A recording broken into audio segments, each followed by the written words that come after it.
ယ်နှစ်ယောက်ရှိတော့ဒီကလေးပါဝင်ဘယ်နှစ်ယောက်ရှိတော့ပြော တပည့်တော်ကတော့ဒီတယောက်ပဲထိန်းဘူးလားရောင်းစားတာတပည့်တော်ရောင်းမစားဘူး မင်းအောင်မစားဘူး မရောင်းစားဘူးခင်ဗျတပည့်တော်ထိန်းလို့နေ ဒီကောင်မင်းကိုဘယ်နာလာခေါ်တာပြော စိတ်မန်းနဲ့ရတယ်မလားခေါ်တာ လူလားခေါ်အဲ့ဒါဖုန်းကလည်း စိတ်မန်းအကျေကြီးလေကွာ လမ်းဟိတ်စိတ်မန်းပတ်တာပတ်တာလေးလာတယ် ဟမ်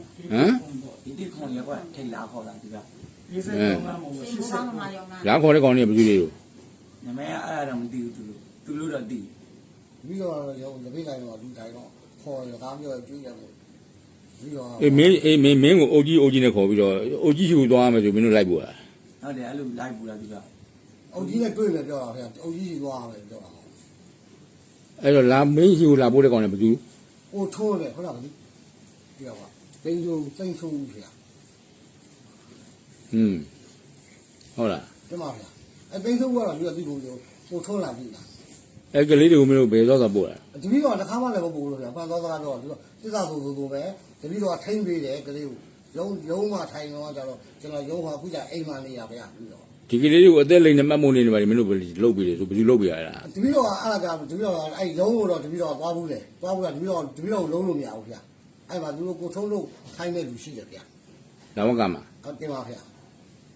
မှတ်မုံနေဒီကလေးတွေကိုမှတ်မုံနေထုတ်ပြီးမှတ်မုံနေ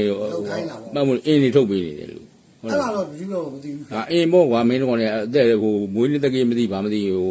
တင်ပါ အသက်လိမ်ပြီးထုတ်တာမို့လား16နှစ်ကလေးလေး16နှစ်လုတ်ပလိုက်တာမို့ တ လား ပည့်တော်အဲ့ဒါတော့နားမလဲဗျတပည့်တော်ကရုံးလာဝကရုံးတော့မနေ့ကလားလုံးရှိလို့တပည့်တော်ကအဲ့သူတို့တော့ငါသားတို့မင်းဘယ်ပါတော့ဒီသားပဲ မင်းနာမည်အုတ်ကြီးခေါ်ပြီသူ ဥသောခင်ဗျ ဦးစောခင် တင်ပါဗျ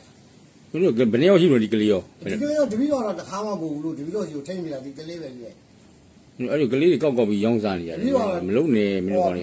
တက်မတော်လည်းသိခါကြတယ်နိုင်ငံတော်လည်းသိခါကြတယ်မင်း ပြီ တို့က ပါဗျာတပည့်တော်အဲ့တပည့်တော်အဲ့လိုလူကတော့ရောင်းမှာကပဲ မင်းတို့ကရှောက်ရှောက်လုံနေရတယ် ဒီ စိတ် ကလေးခိုင်းလာတော့ဗောတပည့်တော်ဟာအေးဆေးပဲ ဒါလူကုန်ကူးတာပဲလေမင်းတို့က ဒီပါဗျာတပည့်တော်ရားတယ်ပါလေ